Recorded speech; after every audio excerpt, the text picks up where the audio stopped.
Hello, hello, hello. Time for another video about Steve, right? I can tell you this is a popular character to talk about, right? Now, the burning question on a lot of people's minds is probably, hey, why aren't more people playing Steve, right? I mean, look at this character, right? He goes, billion damage, right? Alright, well, I'm making the blocks, right? Making the blocks is actually pretty easy. Ooh, I messed up. I want to make a 3-block wall. Ooh, but I don't want to make that. Ugh. Kind of difficult. And this is the thing, people don't talk about Steve enough, in my opinion, when it comes to this character. This character is legitimately ridiculous. Probably almost, and like arguably the best character in the game at this point. But he's an extremely difficult character to play, actually. And you wouldn't think that. Like, you see all these crazy combos, setups. Someone gets like, you know, they get like an iron weapon, mine, they get some gold, do some gold mine carts, and they go, "Low, I'm winning now." And yes, this character is very strong, has a lot of strong, simple things. But in order to like compete at higher levels, you gotta do a lot more of his difficult stuff. You have to actually execute the more difficult combos where you have to like do the fair loops, right? And kind of like read or react to the DI. You have to be able to do some like the tech with like the block cancel stuff. You have to know your routes to optimize damage. You gotta know your block setups, not only the setups themselves, but how to do them, right? You have to know like, oh, I have to set this up. Oop, I messed it up. Because I need to set that up in order to do the back throw forward smash tech. So I can do it here real quick. And then I messed it up, right? Which granted, you know, everything takes practice. But there is an immense amount of stuff to practice and learn with this character. Immense. And there's a lot of room for error on this stuff. So even though he has high potential, he actually has a relatively low floor, right? Like, you can tell when a person is good with Steve versus not, based on those things. So that's very difficult. And then, another attribute to this character that I think people don't discuss enough is that there's legitimately a lot of situations with Steve where you're basically playing mind games, right? Like, oh, I put up a block wall, and let's say I'm trying to like mine and craft behind it, right? Yay, Minecraft. I just messed it up. So, you get these situations a lot. Okay, if I start mining and crafting and my opponent jumps over and hits me, I'll take damage, right? Well, they burst the wall while I'm stuck doing something like this or this. And sometimes the trade might be worth it. We also have to think, you know, is a trade of getting pressured potentially like worth getting my materials out? Make this wall, pretend like I'm gonna mine, and then like dash attack. Oh, what if my opponent baits out the dash attack and hits me for it, right? Maybe I could jump back here. But like it's all the same thing where there's a lot of mining games on both sides. And while I think inherently the risk reward in these mining games is Steve's favor, in a lot of matchups, it's still there. And it's actually pretty difficult to play because if you're like a player that's not good at reading the opponents, not good at looking at the opponents, it's actually, I'll be honest, I think most players are really bad at reading the opponent's habits. I see this actually all the time with lower level Steves, where they get hit from mining, and then they get too afraid to mine in this situation, and then they get pressure and hit because they're not applying pressure with the mining, meaning the other player can play it more slowly, right? So there's like, because it's such a delicate balance of the resource management, or of the resource collection, honestly, but also playing the game, most people aren't good at that. And that's like a huge difference between like okay Steves and good Steves, is understanding all those attributes. And then there's block building, right? That's the same exact thing again. It's like, is my opponent gonna rush me down? Yes, maybe I shouldn't build a block. I just run around shielding when you play neutral. No? Alright, cool, I can build some blocks and do my thing. Right, and then go to the next level of the mind game. And you can see it just keeps adding layers and layers to this. Then you got resource management itself. Like, oh, I have iron. Should I be using the iron to pressure? Like, should I minecart here and create pressure? Or should I back off with this and mine more? You know, oh, oops, I have no more iron left. I messed up my resource management. Now I'm screwed. I gotta get more. My opponent can pressure me. Alright, I have gold. Do I use the disadvantage to get out? Or do I go to ledge, saving that resource? Downer. Should I use downer right now? Or do I save that resource so I only have the block? Is a downer too predictable? Is it fine to use it even though it's predictable anyway? And what if I need it for ledge shopping later? Like, you know what I mean? There's so many decisions. There is actually such a complex web of decisions with this character that even if a lot of them are lopsided, you still have to make them, and that means there's a lot of room to mess up. And I think that's a really like big deal, is that there's a lot of places just straight up to mess up with the character. So that's so difficult. That is like, this character is legitimately there's so much difficulty in managing all those things at once. Next thing about this character is, of course, this character doesn't play Smash. That's not sugarcoated here, right? Like, being good at Steve, like, granted, when you're good at a character, you're not necessarily good at Smash or fundamentals. This happens all the time with any character. But Steve especially exaggerates this. His general play pattern is very not Smash-like, and in fact, he's punished, I say, for playing Smash. He's a very immobile character. He's so slow outside using minecart, and as a result, his kind of spacing is pretty bad.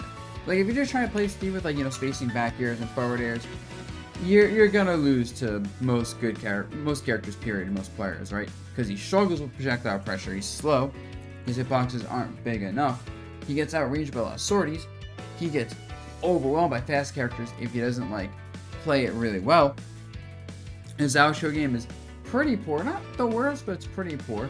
His disadvantage state, you know, outside of down air minecart, is bad. Even his advantage state, he can't, like, chase people for juggles or stuff that well. Once get too slow, not the best hitboxes, whatever.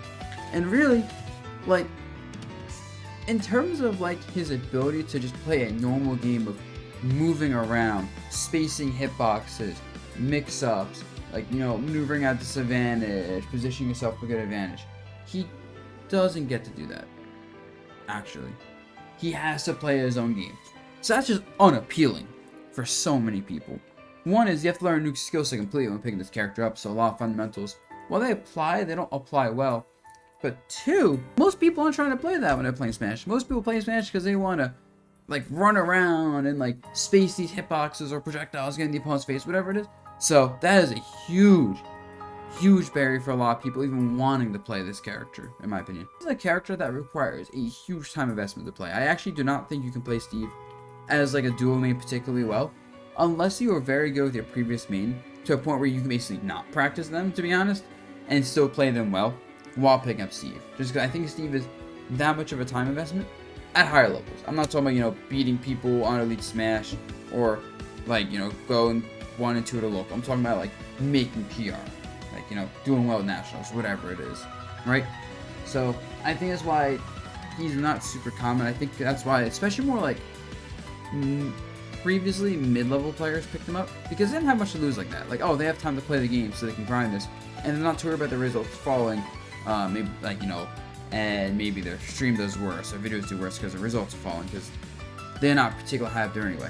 And that's why I think so many people at the mid-level and, like, lower high level really invested in this character.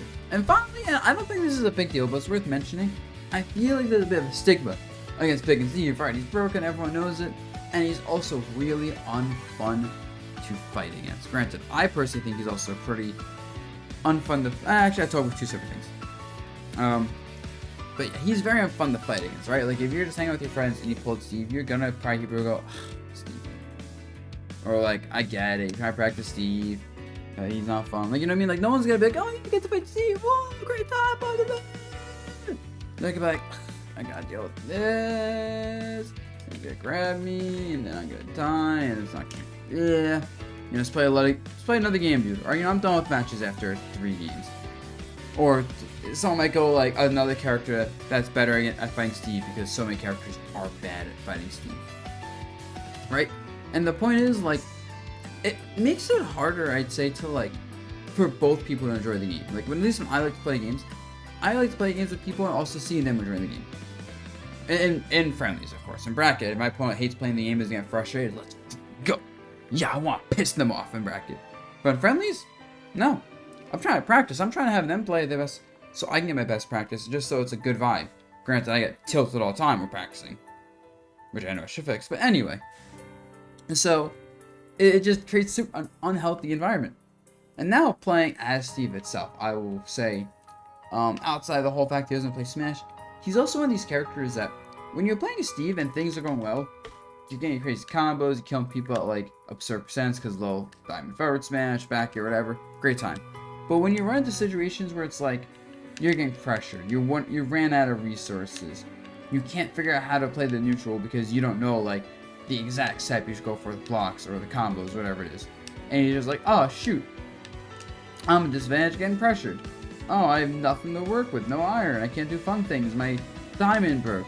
and just like all these bad things happening, he feels like one of these characters that's like, what do I do?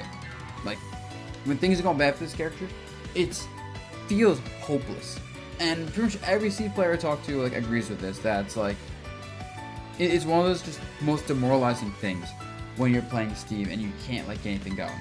Which happens sometimes in Ultimate generally, just with how the game works, with, you know, pressure, 50-50s, guessing games, whatever you want to call it. Especially with how Advantage State can work, where sometimes it's just overwhelming. So, there's a constant, like, the highs are high, but the lows are really low with the character. And there's so much burden, once again, on knowing matchups and, like, how to, like, play situations out.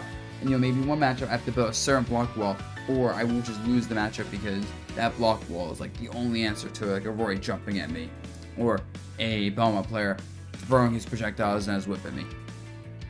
Right? So, at least in my opinion, from what people have talked to about it, it's so much time, it's just like, I don't want to do this anymore. In fact, when I've been practicing him, I've had times where I'm like, yeah, this is fun. I'm done with this character. I don't want to play it right now. Yeah, I think that's why he's not nearly as common as you would think for a character of this caliber. Because this character is legitimately ridiculously insane. But it just, all these factors, it's just like, a lot of people aren't going to want to pick them up for all these reasons. So, and I'm glad at least. I'm glad he's not more common. Granted, if he was common enough, maybe there'd be like a legitimate discussion to get banned, although I don't think it'll happen ever. It has never happened in a Smash game where we ban like the best character. But, yeah, so at least there's all these barriers to keep more people from playing Steve, and it's not like this menace. Like, anyone who played Smash 4 competitively by around this time of the game, everyone had a Pocket Bayo and a Pocket Cloud, and probably both, because both characters were absurdly easy to play and they played Smash, so your fundamentals carried over. Their execution, especially Cloud, was easy. Bayo, you don't need the high execution stuff to do her basic broken shit. And so I am glad about that. But yeah, let me know what you guys think in the comments below. I'm sure there's some things I didn't mention. I'm sure there's even things people probably disagree with or partially agree with, or whatever. So I'm very interested to hear your opinions. This is just my opinions and observations. So, bye-bye.